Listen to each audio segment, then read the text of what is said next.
随着中共20届四中全会即将召开，以及中共21大进入倒计时，中南海的权力斗争愈发白热化。习近平的亲信陈一新与靠拍马上位的李鸿忠传出可能下台，毕景全被免职，与邹嘉乙获任亚投行行长的背后派系博弈，以及外界对习近平自身权势不稳的猜测，勾勒出一幅高层内斗的复杂图景。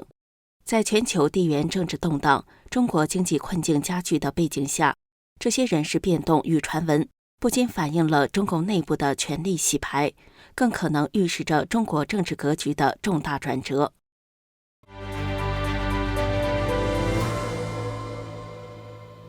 您好，这里是希望世界要闻透视，我是王真。6月23号，中共举办国家安全法实施10周年的座谈会。中共政治局委员、全国人大副委员长李鸿忠作为这个会议的关键人物，虽然在主席台上就坐，但在央视的画面中只有远景的镜头，并且报道中丝毫没有提及他的名字。据中共新华社报道，李鸿忠在会上也做了讲话。央视的处理似乎暗示了李鸿忠在中共21大甚至在四中全会上即将出局的命运。这一处理方式与中共20大前央视给19届政治局委员陈全国的待遇如出一辙。陈全国在2022年退出政治局。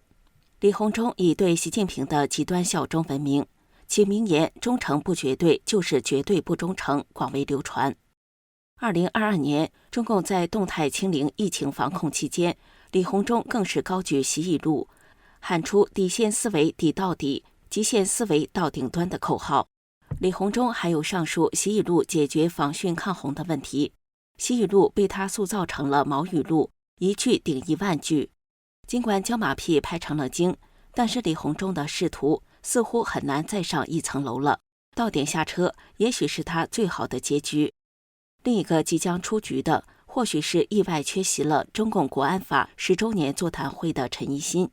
陈一新作为中共国安部长和习近平治江新军的核心成员，缺席这样重要的会议，实在是让人意外，引发外界猜测。大多观点认为，这可能和习近平失权传闻有关。习近平握有的权势已经罩不住自己的小弟了。不过，也有观点认为，陈一新也是到点下车。今年9月，陈一新年满66岁。6月13号，陈一新参加了纪念陈云诞辰120周年座谈会。央视画面显示其目光空洞，无精打采。外界猜测，他可能早已知晓了自己仕途即将终结的结果。6月25号，新华社报道，中共全国政协14届常务委员会会议通过决定，免去毕景全全国政协常委、经济委员会副主任职务，并撤销其委员资格。毕景全是在今年5月29号官宣被查的，成为今年落马的第25名中管干部，也是今年被查的第5名正部级官员。毕景全出生于1955年9月，早年在中共国家发改委工作，担任过国家发改委经济贸易司司长、秘书长、副主任等。2008年3月，升任中共国务院副秘书长，曾先后协助时任中共国务院副总理王岐山、汪洋的工作。2015年2月，毕景全调任国家食药监总局局长、党组书记，晋升正部级。2018年3月，改任国家市监总局党组书记、副局长。同年8月，因吉林长春疫苗案引咎辞职，成为中共19大以来首名被处理的中央委员。有观点认为，毕景全的落马是习近平对王岐山及汪洋派系的清算。也有观点认为，毕景全的落马与近期经济政策争议有关，特别是对疫苗监管的失败，可能成为清除异己的借口。与毕景全免职形成对比的是，6月24号，中共财政部官网宣布，前副财长邹嘉乙当选亚洲基础设施投资银行下一任行长，将于2026年1月履职，任期5年。总部位于北京的亚投行是在习近平上台后成立的，于2016年正式开始运行。第一任和第二任行长是金立群。朱镕基派系色彩浓厚。邹家仪曾长期在财政部工作，曾担任世界银行中国执行董事，并于2018年升任财政部副部长，2022年成为中央委员。他一度被视为财政部长或央行行长的热门人选，但最终落空。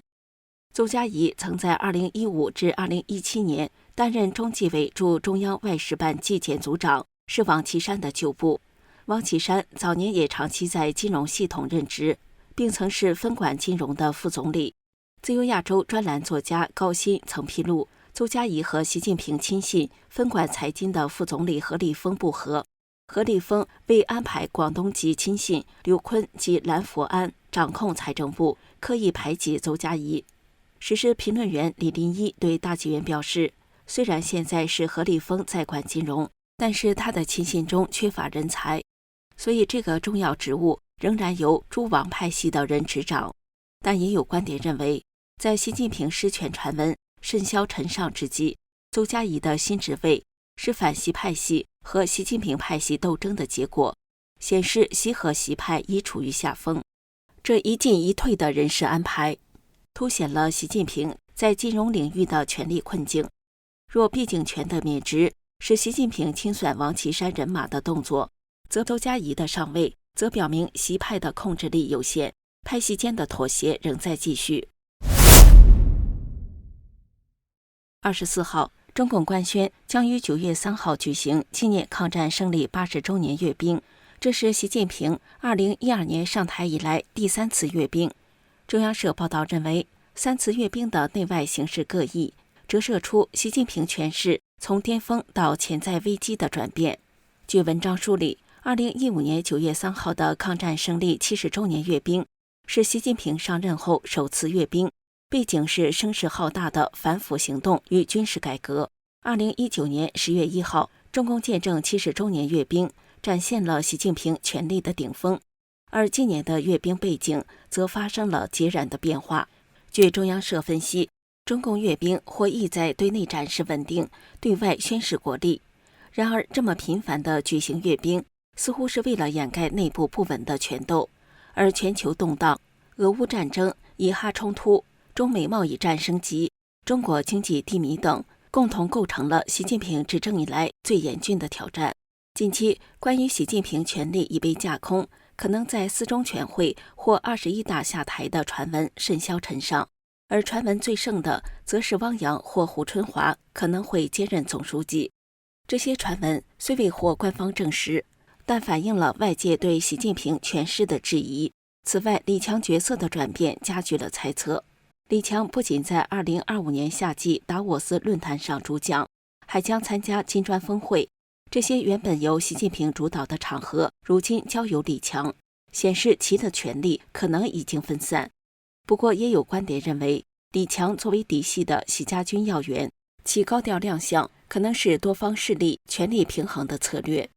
习在20大上几乎团灭了团派等对手，政治局常委会全部由亲信组成，显示其权力空前集中。然而，出口下降、内需疲软等经济困境、战狼外交失败、国际孤立以及内部的不满，加上派系斗争的激化，习近平的权势将会进一步动摇。这里是希望世界要闻透视，感谢您的陪伴与思考，请订阅、分享并打开小铃铛，一起在动荡中坚守真相，在黑暗中点燃希望。